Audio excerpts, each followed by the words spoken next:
Bonjour, bonjour. Voilà cet exercice. Sur le TVI toujours, soit f une fonction continue sur l'intervalle AB et P et Q de réels qui ont le même signe, c'est-à-dire ils sont positifs tous les deux ou bien négatifs.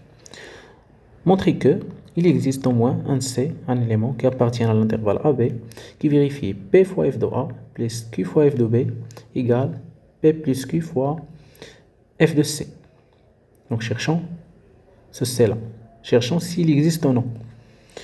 Alors, je vais poser toujours g de x, une fonction qui est égale p f de a plus q f de b moins p plus q fois f de x. Toujours, je remplace c par x, seulement c. J'ai laissé f de a, f de b, mais ici, j'ai f de c, donc je la remplace par f de x et je cherche c qui vérifie. Cherchons c dans l'intervalle AB fermé tel que g de c égale 0. Si g de c égale 0, alors pf de a plus qf de b moins p plus qf de c va égale 0. Alors pf de a plus qf de b égale p plus q fois f de c. Et c'est ça ce que je cherche. Donc, on calcule g de a toujours par la même façon.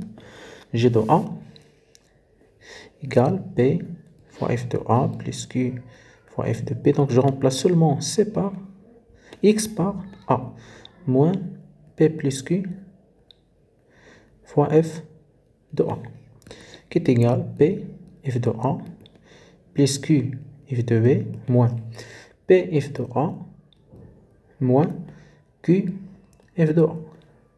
On constate ici qu'on a là p f de a moins p f de a. Donc, j'obtiens q f de b moins q f de a. Ici, je factorise par q. Il me reste f de b moins f de a. Ici, c'est a moins q fois f de a.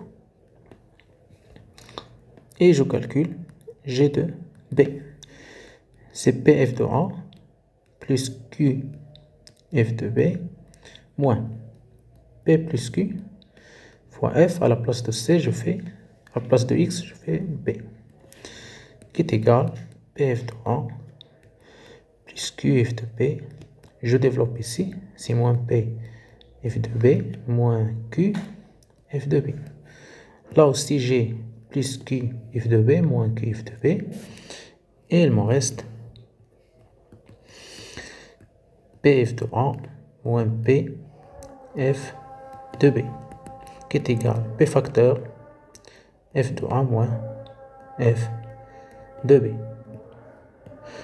Donc ici, j'ai trouvé que g de a égale q facteur f de b moins f de a. Et ici, j'ai trouvé que g de b égale p facteur f de a moins f de b. D'après les données d'exercice, on a que p et q ont le même signe, c'est-à-dire ils sont positifs tous les deux ou bien négatifs. Alors là, j'ai q et ici j'ai p, donc ils ont le même signe.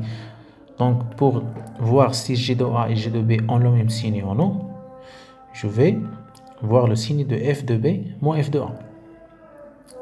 Premier cas, c'est le cas trivial si f de a égale f de b, c'est-à-dire f de a moins f de b vaut 0. Alors g de a, ça sera aussi 0. Donc g de a égale 0. D'où j'ai trouvé un c, c'est exactement a. Aussi ici, j'aurai que f de b moins f de a égale 0. Donc g de b égale 0. Alors ça sera b aussi une autre solution. Donc j'ai trouvé deux solutions. Donc dans ce cas-là, si f de a égale f de b, j'aurai g de a égale 0 et g de b égale 0. Donc j'ai trouvé deux solutions. C'est a et b. Sinon, f de a, ça sera différent de f de b. alors f de b moins f de a, ou bien il est positif, ou bien négatif. Si f de a supérieur strictement à f de b, donc f de a moins f de b est positif strictement.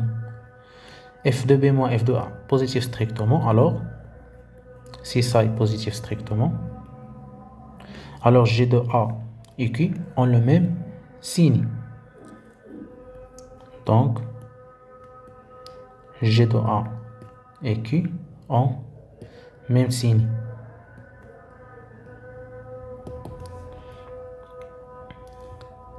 Passons à la deuxième. Si F de A moins F de B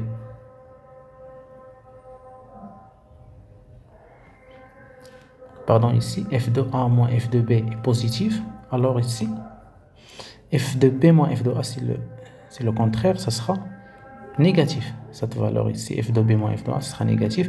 Donc, G de A égale le signe de G de A, c'est moins le signe de Q. Donc, ils sont de signes opposés. C'est-à-dire ici, on va dire que G de A et Q ont deux signes opposés. L'une est positive, l'autre est négative. Passons ici, dans le même cas que f de A supérieur à f de B, donc f de A moins f de B, ça sera positif strictement. Et donc J de B et P, ils ont le même signe. Donc et J de B et P ont le même signe. N'oubliez pas que Q et P ont le même signe. G de A et Q, ils n'ont pas le même signe. G de P et P ont le même signe. Donc je peux conclure que G de A et G de B n'ont pas le même signe. Donc G de A et G de B ont un signe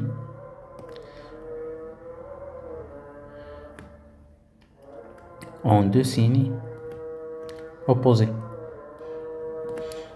D'où leur produit, ça sera négatif.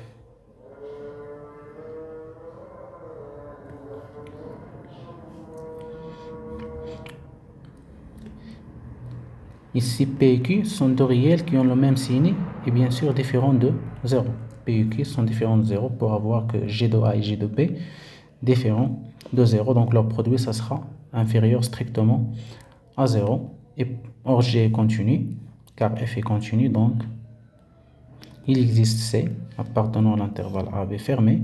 Pourquoi fermé? Même si ici G inférieur strictement, c'est-à-dire G de A différent de 0 et G de B différent de 0, mais dans le cas où f de A égale f de B, il se peut que A soit une solution ou bien B être une solution. Alors, la solution appartient à l'intervalle fermé AB, tel que G de C égale 0. C'est-à-dire, si G de C égale 0, alors PF de A plus QF de B, PF de A plus QF de B égale P plus Q fois F de C. J'ajoute ici, il existe C appartenant à AB toujours. Très bien. Le deuxième cas, c'est F de A supérieur à F de B. On l'a traité. Le deuxième cas, ça sera F de A inférieur à F de B. Si F de A inférieur à F de B, c'est la même chose. Donc, ça sera la différence f de A moins f de B, ça sera négatif, et je complète par la même démarche ici. Je vais voir le signe de G de A et Q, et G de B et P, et je conclus que le signe de G de A et G de B les signes sont opposés, donc leur produit ça sera négatif. Et je conclus qu'il existe C tel que J de C égale 0 et je répète les mêmes lignes que j'écris ici.